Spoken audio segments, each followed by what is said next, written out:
Okay, so apologies, I'm going to start now because I'm going to be keeping you from your lunch, I think. So thank you for joining me today. I'm Debbie Ellison. I'm the Global Chief Digital Officer for an agency called VML Y&R Commerce. We are a WPP end-to-end commerce agency with 13,000 people globally across 80 markets. And I'm going to use some of that local insight to talk to you today about what we can learn from one of the greatest markets, e-commerce markets in the world, China. Last year, China contributed to more than half of the world's e-commerce retail sales, with the sales value surpassing the aggregate of Europe and the United States. And to give some context to that scale, the projected market volume for e-commerce in China is 1.4 trillion US dollars, compared to just 880 billion US dollars in the UK. In 2020, the value of the digital economy accounted for more than 38% of the country's GDP. Nearly a quarter of China's physical goods were sold online, far above the global average of 18%. China has the largest e-commerce population, with 780 million people shopping digitally, well over 10 times the entire population of the UK. But just 64% of shoppers there engage in e-commerce, in comparison to 87% of the people within the UK, predominantly because of the rural nature of China and the difficulty in getting goods into those rural spaces. There are 4 big e-commerce players in China. Alibaba remains the most valuable e-commerce company in China. It's expected to serve over 1 billion customers by 2024. Reaching $1.4 trillion in sales in the same year. It is absolutely China's e-commerce leader. It started off with the goal of becoming an online directory for China's manufacturers and sellers. Since its launch, expanded its product range significantly. It has 2 kind of market segments, Taobao, which is more general and allows consumers to search for any product they want quickly, and at the same time, Tmall caters for more premium and high-end product consumers. You may not have heard of Meituan yet, but it's the last-mile delivery leader, and it's just beat last year Jingdong or JD.com as the second most valuable e-commerce company in China. It's created a large range of products to provide customers with services throughout the entire food purchasing chain, with the company contributing, restaurant reviews, couponing, group buying capability, and home delivery service all under one roof. Meituan has consistently dominated the last-mile delivery space since 2015. The platform also heavily integrates with WeChat. Users can pay for services directly through their WeChat Pay account.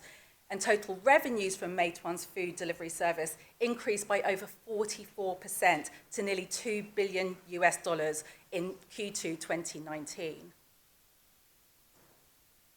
And of course, you'll know Jingdong, JD.com, the largest competitor to Alibaba-run Tmall. It positions itself as a retail firm as opposed to a marketplace like Alibaba, with market dominance in electronic goods. It has end-to-end logistics, which makes it easier for JD.com to verify suppliers, distributors, and maintain control over goods sold, which is hugely important given that counterfeit goods still saturate the market. What differentiates JD.com, and which I think is really interesting, is its huge investment in AI delivery through drones, autonomous technology, and robots. It possesses the largest drone delivery network in the world, and it's also consistently starting to test robotic delivery services, and it's even built drone delivery airports, as well as it operating kind of driverless delivery by unveiling its first autonomous truck. Pinduoduo began life as the largest agricultural-focused technology platform. It connected farmers and distributors with consumers directly through its interactive shopping platform. In 2019, 4 years since launch, nearly 12 million farmers supplied their fruit and vegetables to Pinduoduo consumers. Now the platform has expanded across many other categories, including household items, clothing, and electronics. Merchants on Pinduoduo set two list prices, one for individual consumers, but also one for community group purchases, which of course is generally of lower price. It incentivizes users to bring friends and family onto the platform in order to access cheaper prices. And of course, cost of customer acquisition decreases. Community group buying has seen a rapid shift in fresh produce and grocery shopping habits in many parts of China. Instead of making multiple trips to wet markets, community group buying enables people to come together, order on mobile, and pick up at a pre-arranged location. Pinduoduo is the #1 group buying platform in China, and it's the top agricultural farm-to-table platform. These are two areas in which Alibaba and JD are playing catch-up. So, with these behemoth retailers spearheading commerce in China, what can we learn here in the UK? Lesson 1 is to forget the physical-digital divide. Right, so many of the clients that I speak to, so many of the brands that I speak to, talk to me about how do I win in physical retail, how do I win in e-commerce. Alibaba's new retail strategy entails investing in existing physical retailers to integrate its huge amount of data into improving real-life consumer experiences in store. It's digitally making over mom-and-pop stores with real-time inventory management and price changes, and even interactive augmented reality applications to try on clothing and makeup. Alibaba's Hema supermarkets, traditional grocery stores, by digitizing those grocery stores by allowing consumers to view product information by scanning a QR code on their phone and arranging their orders to be delivered directly to their homes within 30 minutes. Instead of only buying groceries to cook at home, actually Hema creates a really nice immersive experience. Customers can buy their food and have it actually cooked for them in the supermarket. This grants customers a really nice experience, tactile experience, and they can really get to know the produce much better. Car showrooms are also being disrupted. So actually in China, you can now see kind of vending machines for cars where consumers can actually test drive the cars before buying them. And Forbes talks about kind of 3 levers that are really driving Alibaba's new retail strategy. Essentially, it's cloud commerce, digital shopping applications, and location data and analytics. These technologies allow retailers to make changes in real time. If you think about the mom-and-pop stores, electronic price tags can fluctuate in real time, depending on certain factors, whether that's weather, whether that's demand. Cloud commercialization allows them to update their point of sale systems in real time and transaction logs so that actually they can make those orders within the second. Retailers are empowering consumers also with digital shopping applications such as digital mirrors to try on clothes and shop and go mobile solutions to entice them into the store. And many of these levers we're starting to see in physical retail, even in the UK, including some of the Amazon stores. The difference is that China is really helping traditional physical retail come online at scale. Lesson 2, create more reasons to shop. I mean, this is my dream. China is really big on shopping events. There are over 13 major shopping events across the course of the year. You'll know Singles Day, November the 11th, is an important calendar date for thousands of shoppers and retailers. Known as Singles Day, the event was launched in 2009 by Alibaba. More than a decade later, and the day has evolved to spread out between 2 windows, the first week in November and then the main event on November the 11th. Nearly 300,000 brands take part in Singles Day in China, including many from the UK. And as well as the lure of big discounts, many brands are now using 11/11 to launch new products. And the event is now a space for entertainment commerce, so including live performances such as singing by Katy Perry.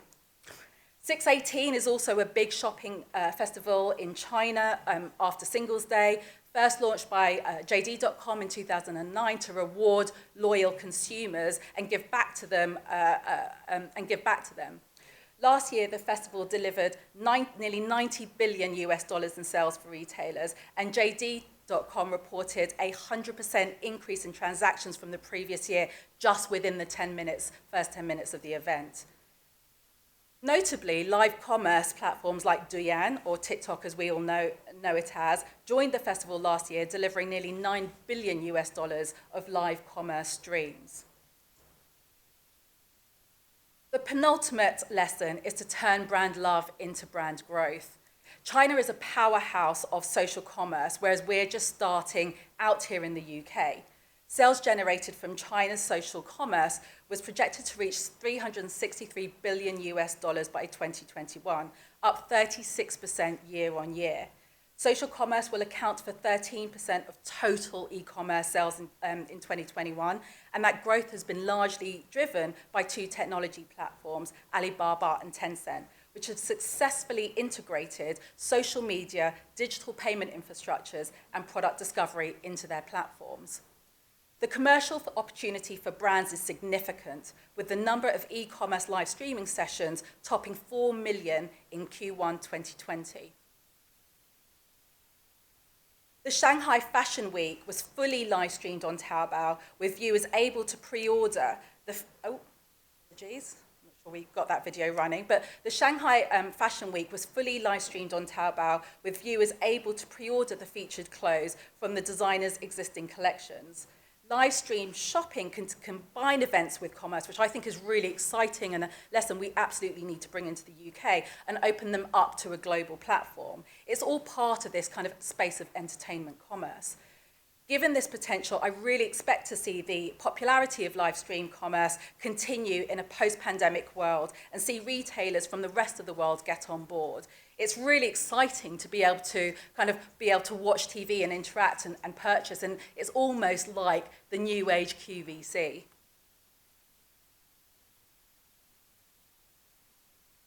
The final lesson is to leverage the power of influencer commerce. China's new influencer economy is estimated to reach over $1 trillion by 2025. Since 2018, sales from influencers have been doubling every year. During this year's 618 festival, 8 influencers achieved a GMV of $15 million individually through Douyin, TikTok.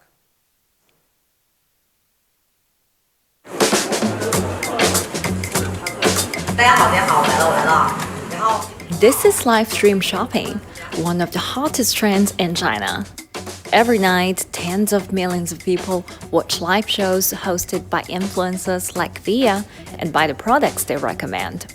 On e-commerce and social apps like Taobao and Douyin, the sister app of TikTok. 我觉得已经改变了大家的购物的方式。其实各种各样的产品，哪怕你不买，你也可以来看。当然，你看了，你就有可能会买。So that was Via, and she's had explosive success, and it's brought her not only massive personal wealth, but also social prominence. With a net worth reported by the Chinese media at $1.25 billion, she ranks amongst China's wealthiest individuals. In 2020, Via live streamed to over 150 million viewers on Alibaba's Taobao live platform during Singles Day. If Via's audience was a country, it would be the ninth largest country in the world, surpassing Russia. Viewers could purchase products without leaving the Taobao platform, which is hugely important, right? The reason why e-commerce is scaling or social commerce is scaling in China is because of that integrated ecosystem from inspiration through to purchase. And her audience spent $720 million on products that she alone has promoted. So the power of that influence is massive. And Via was just one of many influencers that day. Over 66,000 live streamers across different Chinese platforms attracted a total of 709 million viewers. So what are the key takeouts? What are the things that you should be bringing from China into the way that you deal and manage your brands? The first one is really forget about that physical and digital divide, right? Be consumer-centric. Think about why they're visiting those channels, what they're expecting to experience of your brand in those channels. We've seen a huge pent-up demand for experiences from consumers, and actually those experiences are really being played out in the digital space as much as in the physical ones. So again, connect with influencers that could represent your brand the most, but also think about how you can turn that influence and that brand equity into sales.